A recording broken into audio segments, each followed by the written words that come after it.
Huyu ni profesa wa lugha ya Kiswahili. Kimahususi kabisa ni profesa wa leksikografia, ni profesa ambaye amebobea utaalamu wa uundaji wa kamusi, ambayo kitaalamu tunaita kama leksikografia. Kiswahili kimefiwa. Ninaomba basi tuungane pamoja katika maombolezo haya, ambapo tutaangazia historia yake kidogo kadiri ambavyo tunajua, lakini baadaye tutaungana na wanazuoni mbalimbali ambao wamepata kufanya kazi na Profesa Kiango, ambao wamewahi kufundishwa na Profesa Kiango, ambao wamewahi kunufaika na kazi za Profesa Kiango, lakini hata kunasibiana kijamii wale watu ambao walikuwa na mnasaba na Profesa John Kiango wamedhihirisha pasi na shaka kwamba wamenufaika naye. Lakini kama hiyo haitoshi, tutaungana pia na mtoto wake Bwana Halifa Kiango, ambaye ni mtoto wa tatu wa Kiango. Yeye atatupitisha katika mengi sana ambayo hata sisi mengine tulikuwa hatujui. Wewe ulikuwa unajua kwamba profesa aliwahi kufanya kazi Japan au Libya? Profesa John Gongwe Kiango alizaliwa mnamo tarehe 5 Septemba 1949 na akafariki tarehe 4 Februari 2026.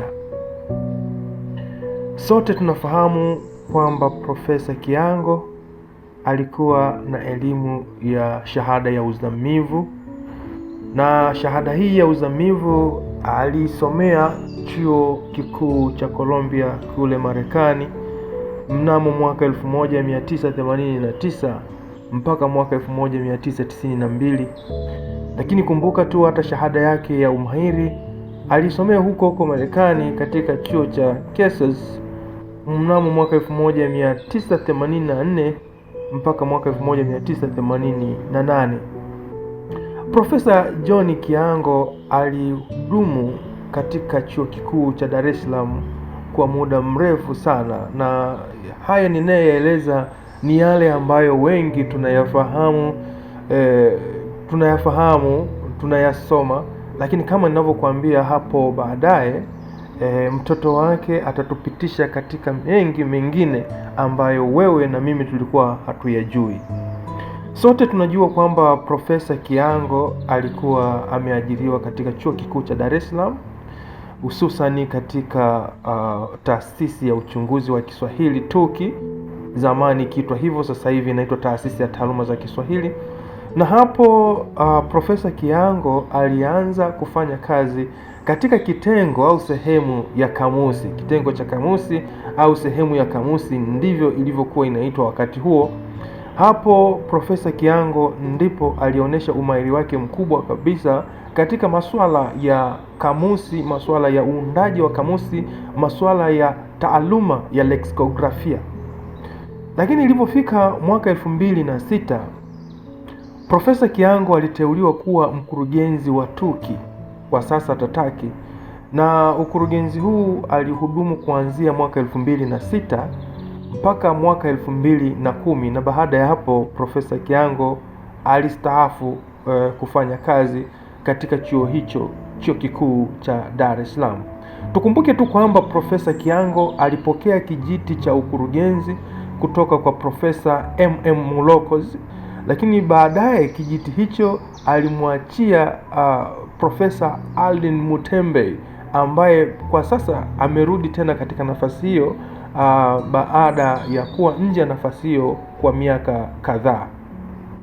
Ikumbukwe tu kwamba sote tunajua pasi na shaka kabisa, Profesa Kiango alikuwa mmoja wa waanzilishi wa African Academy of Languages, yani ACALAN. Hii kwa Kiswahili adhimu kabisa tunaweza tukaiita taasisi ya lugha za Kiafrika, ambayo ipo chini ya kamisheni ya Umoja wa Afrika.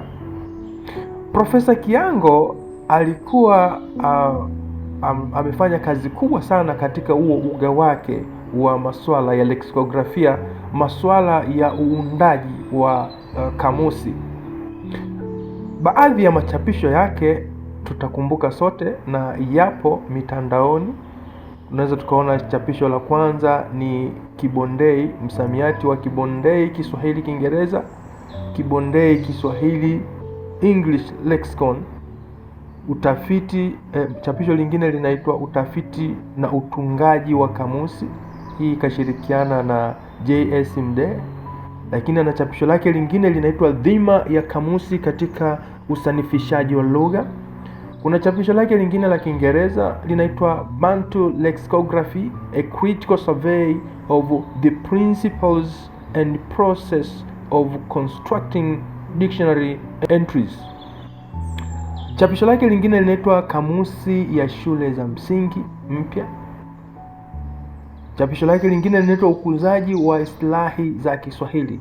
Machapisho ya Profesa Kiango yapo mengi kweli kweli, kwamba wakati Profesa Kiango yupo katika sehemu hiyo ya kamusi au kitengo cha kamusi TUKI, mwaka 1995 alipata kufanyiwa mahojiano fulani, ambapo alikuwa anadadavua, alikuwa anaelezea uundaji wa kamusi mbalimbali.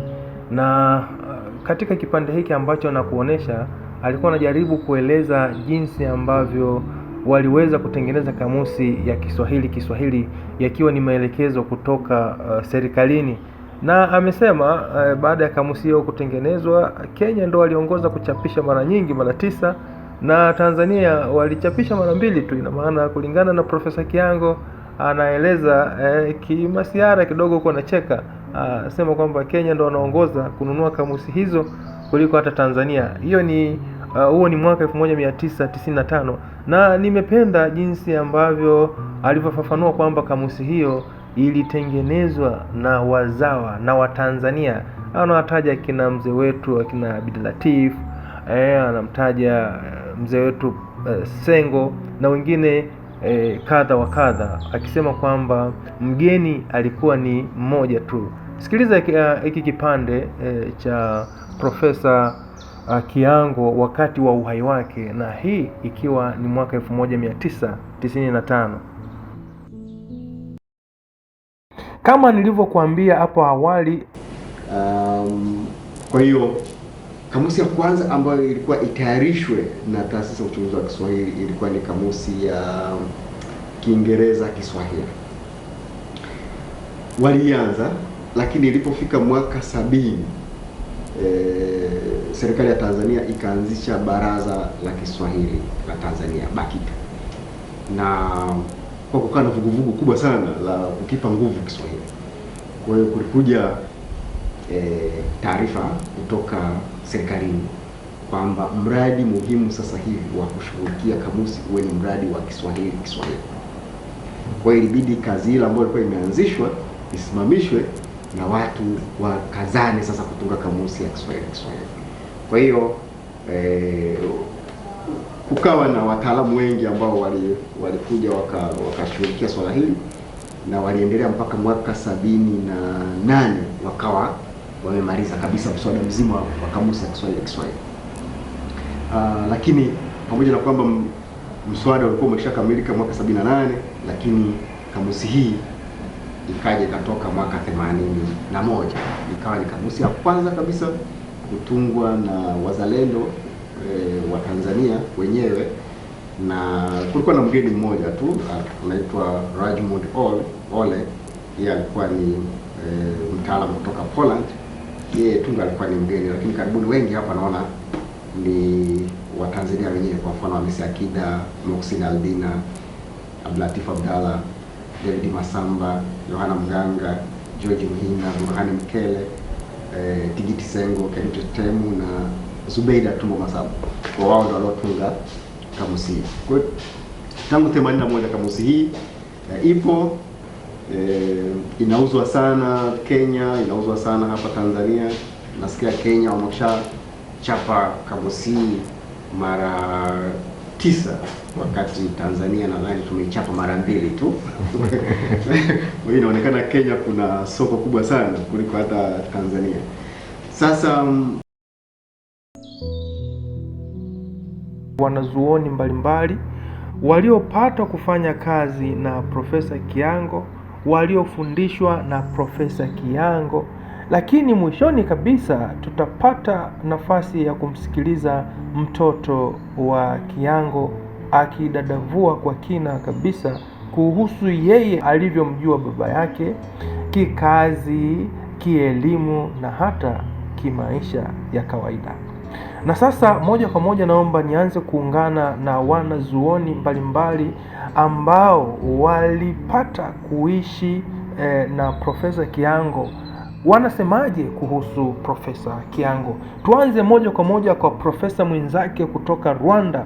Huyu ni Profesa Malongo Pacific, ni kati ya maprofesa nchini Rwanda ambao wanafanya jitihada kubwa sana za kukuza lugha ya Kiswahili na lugha nyingine za Kiafrika ndani ya Rwanda na nje ya Rwanda. Tumsikilize, huyu hapa anaitwa Profesa Malongo, lakini nilimuuliza pia kuhusu barua moja ambayo aliandikiwa, ni barua za udhamini ambayo aliandikiwa na Profesa Kiango. Alikuwa anaomba ufadhili wa fedha kwa ajili ya kuendesha masuala fulani ya Kiswahili, na Profesa Kiango bila iana akamwandikia ile barua ya udhamini, na hii ilikuwa ni mwaka jana tu, si mbali sana. Unaweza kuona ni namna gani Profesa Kiango alivyokuwa ni mtu mwema, alivyokuwa ni mtu wa kupenda watu. Barua hiyo pia unaweza ukaiona hapo, na ufafanuzi zaidi mzuri kabisa wa barua hiyo atautoa mwenyewe Profesa Malongo, ambaye ndiye aliandikiwa barua hiyo kama mdhamini ili aweze kufanikisha shughuli yake ya kuendeleza lugha adhimu ya Kiswahili.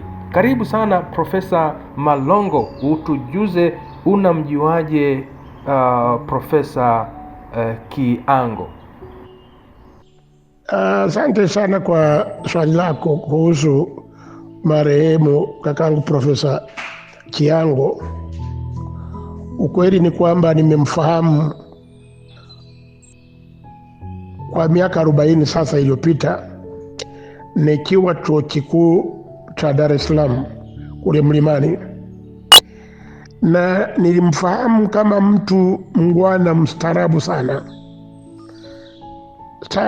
tena sana, basi nikimlinganisha na watu wengine ambao nilikuwa nawafahamu.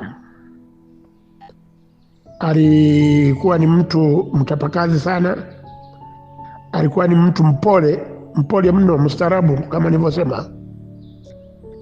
Na baadaye nikaja kukutana naye mwaka 2011. Tulikuwa tumealikwa maprofesa mbalimbali kutoka kanda lote hili, kwa nchi 13 zikiwemo ni Rwanda, Burundi, Kenya, Tanzania, Uganda, Seychelles na kadhalika. Zilikuwa nchi 13.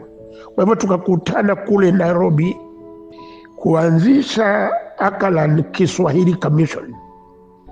Kwa hivyo tulivyokutana kutoka Rwanda, nilikuwa ni peke yangu nimekwenda nikiwakilisha serikali ya Rwanda kwenye mkutano huo ambao tuliutumia kuanzisha Akalan Kiswahili Commission, na Profesa Kiango tukamchagua kama mwenyekiti wetu.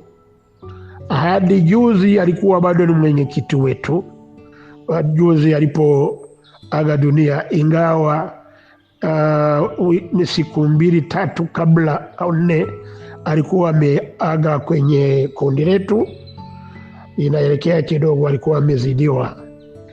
Basi hapo nikatafuta namna ya kuja, bahati mbaya kujumuika na wengine wenzangu kwa mazishi yake. Bahati mbaya sikuweza kwa sababu taarifa ilikuwa ni fupi mno na bado niko mjini Kigali. Kuhusu barua ulioisema, ni kwamba mwaka jana nilivyokuwa naandaa na Rwanda kwa jumla ikiandaa sikukuu ya Kiswahili duniani, nimeombwa nialike watu ili tuweze kuandaa sikukuu kubwa hiyo ya Kiswahili duniani iliyokuwa hapa Kigali mwezi Julai. Kwa hivyo nilivyokuwa najaribu kukusanya maoni na mawazo na michango ya watu tuweze kupata vitabu vya kuwapa watu na kumulika wakati huo, akaniandikia barua kama ulivyoiona wewe na ulivyoitaja na nilivyoituma kwenye chombo chako hicho. Basi kwa hayo nafikiri umepata jibu la swali lako. La ziada tu ni kumwombea Mwenyezi Mungu aiweke roho yake mahala pema peponi, na pamoja na wewe na watu wengine na watakieni kila laheri. Mwenyezi Mungu akujalieni uhai, hekima na afya njema. Salamu kutoka Kigali. Profesa wenu, Profesa Malonga Pacific, mjumbe wa Akalan Kiswahili. Naam, baada ya kumsikiliza Profesa Malongo kutoka Rwanda, sasa tuungane na bwana mmoja anaitwa Daktari Levi Masereka. Kwa sasa Daktari Levi Masereka yupo pia Kakama, Kamisheni ya Kiswahili ya Afrika Mashariki, japo hapo si kwamba anazungumza kama mwakilishi au mwakilishi wa Kakama, bali anazungumza kama mdau lugha dhimu ya Kiswahili. Nimemfuata si kama Kakama, bali nimemfuata Masereka kama mtu ambaye aliwahi kunufaika na kazi za Profesa Kiango. Karibu sana Daktari Levi Masereka, ambaye kuna wakati fulani uliwahi kufundisha chuo kikuu cha Makerere. Unamjuaje Profesa Kiango? Ninaitwa Daktari Masereka Levi Kahaika, mdau wa maendeleo ya lugha ya Kiswahili katika ukanda wa Afrika Mashariki. Leo napenda kumkumbuka kwa heshima kubwa profesa wetu mpendwa ambaye kwa sasa ni marehemu, lakini mchango wake katika taaluma ya Kiswahili utaendelea kuishi daima. Nilipokuwa nikifundisha katika chuo kikuu cha Makerere, nakumbuka kabisa nilinufaika sana na kazi zake za kitaaluma, hususan katika kufundisha kozi ya leksikografia. Maandishi na tafiti zake zilikuwa rejea muhimu kwangu na kwa wanafunzi katika kuelewa kwa kina taaluma ya uundaji wa kamusi na ukuzaji wa istilahi. Kupitia kazi zake, profesa huyu ninaamini kwamba alitoa mchango mkubwa katika kukuza na kuimarisha Kiswahili kama taaluma ya kitaaluma. Ama kweli ameacha urithi mkubwa wa maarifa ambao utaendelea kuwa mchango kwa walimu, watafiti na wanafunzi kwa miaka mingi ijayo. Tunamkumbuka kwa heshima na shukrani nyingi. Mwenyezi Mungu ailaze roho yake mahali pema peponi. Naam, baada ya kumsikiliza Levi Masereka, sasa twende tumalize na mwanazuoni mwingine. Yeye huyo alipata kuishi na Profesa Kiango kitaaluma katika miktadha tofauti tofauti. Alikuwa kama mwanafunzi wake, lakini baadaye akaja kuwa kama kwanza yeye alikuwa mwanafunzi, yani mwanafunzi wa Kiango. Baadaye akabahatika kufanya kazi pamoja na Kiango, kazi za kitaaluma, kushirikiana kutoka kuwa mwanafunzi na baadaye sasa kuwa pamoja, kufanya kazi pamoja. Huyu si mwingine, yeye ni Daktari Joseph Hokororo kutoka chuo cha Jordan kilichopo mji kasoro bahari Morogoro. Karibu sana daktari, utujuze kinagaubaga kabisa maisha yako wewe na Profesa Kiango. Mimi ninaitwa Daktari Joseph Hokororo wa chuo kikuu kishiriki cha Jordani kilichopo mkoani Morogoro, Tanzania. Nipo hapa kuelezea namna ambavyo ninamfahamu Profesa John Kiango. Ninamfahamu Profesa John Kiango kwa mara ya kwanza mwaka 1995 nikiwa mwaka wa 3 pale Chuo Kikuu cha Dar es Salaam katika kozi ya Kiswahili aliponifundisha semantiki ya Kiswahili. Darasani tulikuwa wanafunzi 20, lakini Profesa Kiango kwa kweli alikuwa mshauri wetu mkuu, sio tu kwa maana ya mambo ya kitaaluma peke yake, lakini hata mambo ya maisha kijumla. Alitukaribisha maeneo mbalimbali, akawa anatuhusia kama wanafunzi wake wa somo hiyo la semantiki. Kwa mara ya pili niliporudi Chuo Kikuu cha Dar es Salaam mwaka 1997, Profesa Kiango alinifundisha somo la lexografia. Kwa mara hii darasani tulikuwa 3, lakini mimi pekee ndio nilisoma lexografia ya Kiswahili na wale wanafunzi wenzangu hawakuwa nayo. Kwa hiyo tulikuwa jirani zaidi katika mambo ya taaluma. Aliniongoza hadi nikapendezwa zaidi kufahamu masuala mbalimbali yanayohusu lexografia. Kwa mara ya 3 nimekuwa naye Profesa Kiango mwaka 2008 niliporudi Chuo Kikuu cha Dar es Salaam kwa ajili ya masomo ya uzamivu. Wakati huo Profesa Kiango alikuwa mkurugenzi wa TATAKI, wakati huo ilikuwa TOKI. Kwa miaka ile kulikuwa na mradi wa uchunguzi wa lahaja za Kiswahili. Kwa mapenzi yake mema, Profesa Kiango aliniteua kama mkurugenzi wa taasisi hiyo niwe miongoni mwa msaidizi wa utafiti ule uliokuwa unaongozwa na Profesa Masamba, Mwenyezi Mungu amrehemu, na Profesa Kihore, Mwenyezi Mungu amrehemu, ambao wametutangulia mbele za haki. Katika mradi ule ambao tulishiriki katika mikoa ule Zanzibar takriban miezi 2, nilimfahamu kwa ujirani zaidi kwa sababu nilikuwa naye bega kwa bega katika mradi ule, na alinielekeza namna ambavyo ya kukusanya data uandani na namna ambavyo lahaja za Kiswahili zinaweza kushughulikiwa. Kwa kweli alikuwa ni mpenda watu mno. Wanafunzi wake wote walipopita mikononi mwake aliwashauri vizuri. Alikuwa mtu wa sala, alikuwa mtu wa busara iliyopitiliza. Wakati mwingine hata matatizo yetu tulipoyapata ya kijamii tulimfuata Profesa Kiango na akawa anatushauri zaidi vizuri. Mwaka 2012 nimekuwa mshauri wa shirika la binafsi linaloitwa Shirika la Ukuzaji wa Kiswahili na Utamaduni wa Mtanzania SUKI kule Tanga mjini. Moja ya shirika hili majukumu yake ni kuandaa makongamano. Tulipoandaa kongamano la kwanza la shirika hili, nilimwandika Profesa Kiango asaidie namna ambavyo anielekeze namna ambavyo ninaweza kuratibu kongamano lile. Kwa kweli kwa moyo wa dhati alikubali, na tulikaa pale Tanga akanishauri na kunielekeza namna ninavyotakiwa kufanya.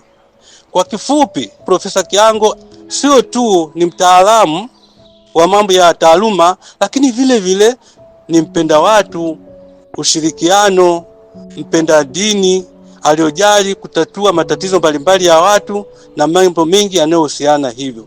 Kwa kweli tunasikitika sana kuondokewa na mtaalamu huyu gwiji aliyebobea, aliyetoa mchango mkubwa katika Kiswahili, lugha yetu adhimu, sio tu Tanzania, Afrika na duniani kote. Ulale mahala pema mwalimu wetu Profesa Kiango. Naam, asante sana Daktari Okororo kwa kutupitisha vema kabisa mnasaba wako na Profesa Kiango.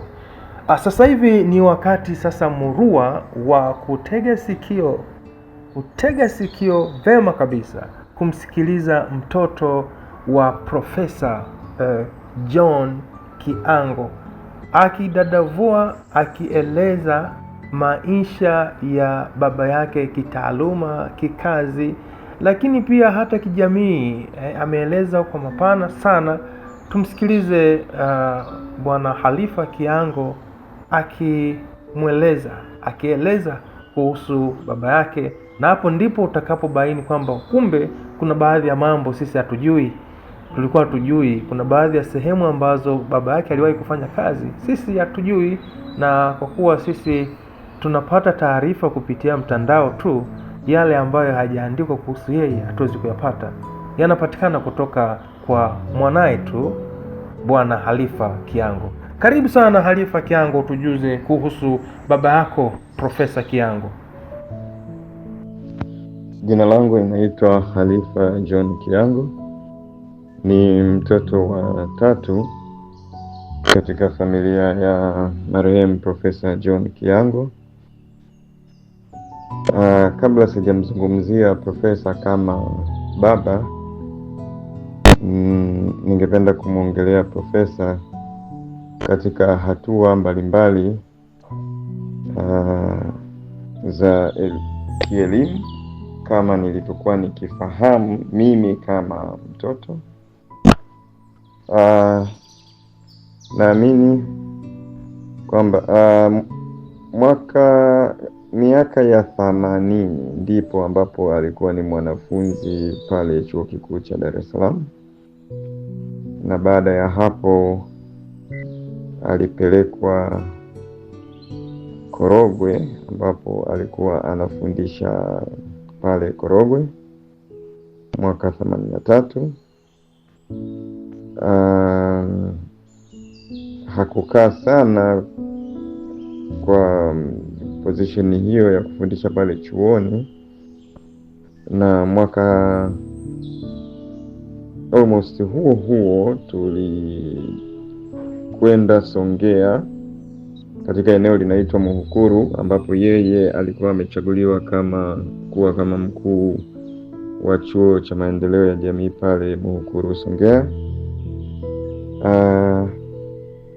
Na nakumbuka hatukukaa pia sana, akarudishwa Dar es Salaam mnamo mwaka 84 pale Chuo Kikuu cha Dar es Salaam kama tutorial assistant. Miaka ya 85 mpaka 87 Profesa Kiango alikwenda Kansas University Marekani kwenda kusomea masters yake, na nakumbuka pia kwamba mwaka 89 alirudi tena Marekani, lakini this time alikuwa New York akifanya PhD yake. Kikazi, nje ya hizo positions za kuwa mwalimu, na nafahamu pia kwamba alianzia kama mwalimu wa shule ya msingi, ninafahamu pale Chuo Kikuu akishikilia position hiyo ya kuwa tutorial assistant, lecturer, senior lecturer, research fellow na senior research fellow. Hizi ni position ambazo mimi kama mtoto nimekuwa nikizishuhudia na kuzisikia mara kwa mara, kwa sababu nimekuwa nikishinda mara kwa mara ofisini kwake. Lakini pia ninafahamu kwamba aliwahi kufanya kazi mbalimbali nje ya nchi. Aliwahi kufanya kazi Japan kwenye chuo kilichopo katika mji wa Kyoto wakati wa sabbatical leave, na pia amewahi pia kufanya kazi kwa kipindi cha takriban pia kama mwaka hivi nchini Libya. Na kwa upande wa UDSM tunafahamu kwamba alistaafu mwaka 2009, lakini mpaka anastaafu alikuwa ni mkurugenzi wa taasisi ya uchunguzi wa Kiswahili TUKI, ambayo sasa hivi inafahamika kama TATAKI. Na nafahamu pia ingawa alistaafu 2009, lakini alihudumu hiyo position ya ukurugenzi mkuu mpaka 2010. Manake kutoka 2009 mpaka 2010 alihudumu chini ya mkataba.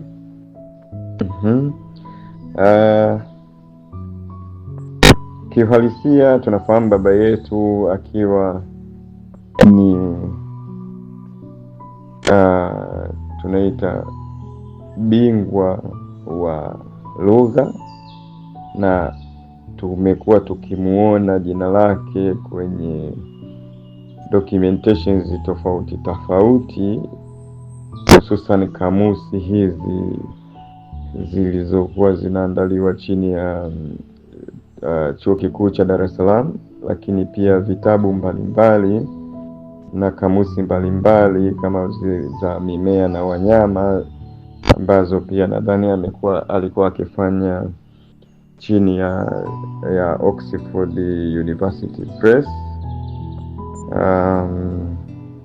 Lakini pia tumefahamu pia kwamba amekuwa akijishughulisha pia katika kuhudumu jamii kupitia profession yake, kupitia pia taasisi mbalimbali ikiwemo Akalan. Kwa hivyo kiuhalisia haikuwa jambo geni kumuona baba yetu kwenye vitabu, documents mbalimbali ambazo zilikuwa zinahusu lugha na mambo yanayoendana na issue za lugha. Kama baba kiukweli,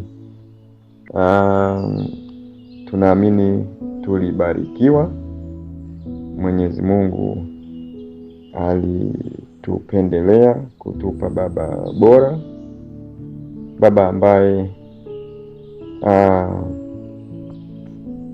amekuwa ni kiongozi katika familia, lakini pia unaona as a role model kwamba unatamani vile ambavyo unaona yuko respected kwenye jamii, basi na wewe ifike mahali jamii kuone, sio lazima kama yeye, lakini at least uwe na reputation fulani katika jamii. Kwa hiyo amekuwa ni baba bora sana, akitengeneza misingi bora ya elimu na akimpa kila mmoja wetu nafasi ya kusoma kile akipendacho, lakini akikusisitiza kwamba chochote unachosoma hakikisha unasoma kwenye level ambayo iko competitive. Baba yetu alikuwa ni mpole sana,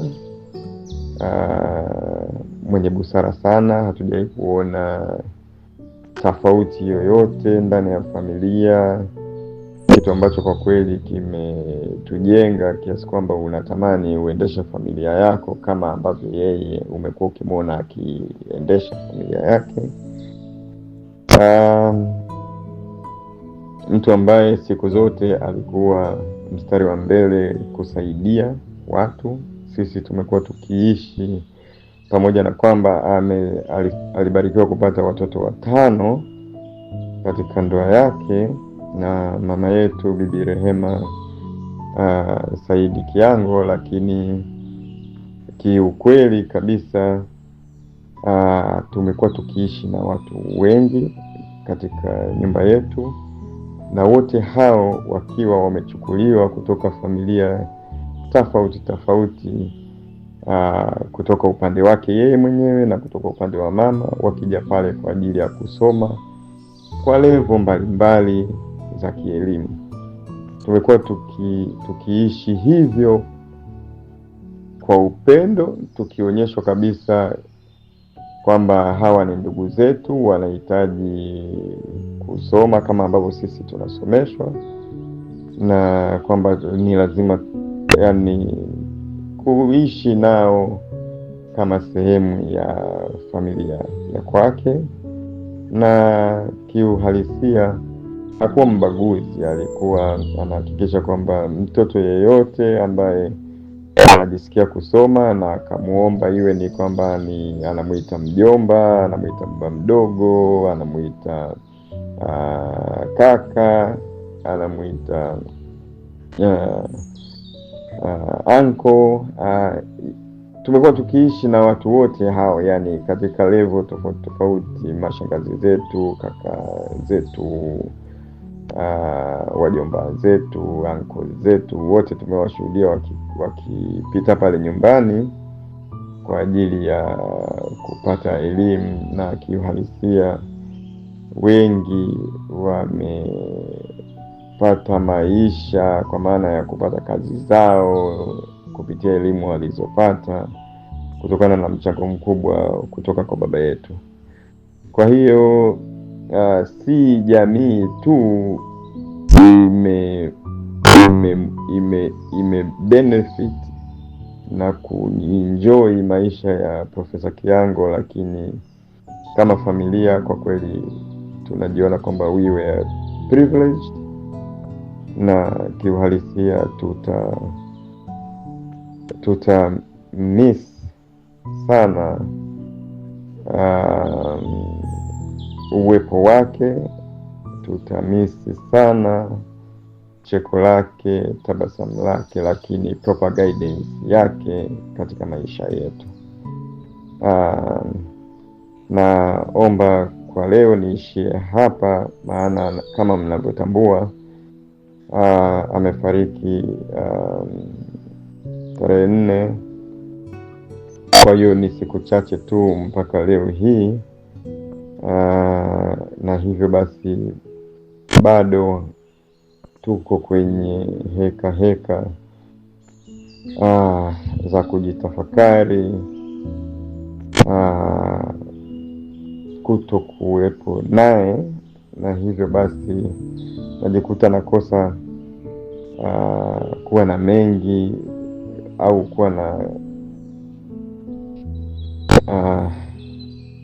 na staha kubwa ya kusema kwamba ninaweza nikaongea kwa muda mrefu sana juu ya yeye bila kujikuta kwamba najikuta na kuwa tu emotional na kushindwa kuendelea kuzungumza.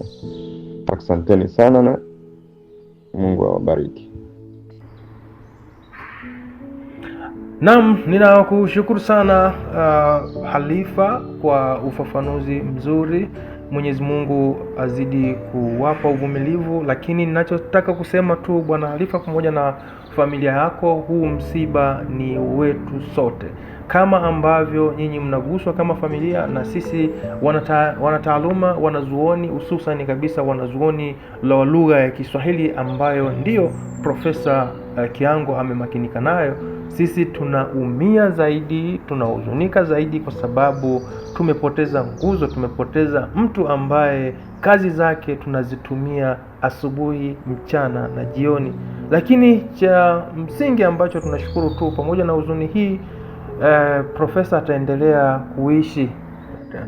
kuishi kupitia machapisho yake, tunaendelea kumsoma. Kwa hiyo japo ameondoka, lakini kazi zake zitaendelea kuishi, na sisi tunaendelea kuishi naye kupitia maandiko yake, ndio ambayo tunatumia kwa ajili ya kufundishia wanafunzi, kwa ajili ya kujiongezea maarifa. Poleni sana, poleni sote. Tunamwombea baba yetu Profesa Kiango apumzike kwa amani. Amina. Na hii tunatia nanga kwa leo, tukiwa na huzuni mkubwa kwa kumpoteza jabali la Kiswahili Profesa Kiango. Mimi Daktari Isaya Lupogo. Ukitaka kunitafuta mimi utanipata Chuo Kikuu Mzumbe. Asante sana. Lupogo TV kwa elimu na burudani. Lupogo TV for education and entertainment.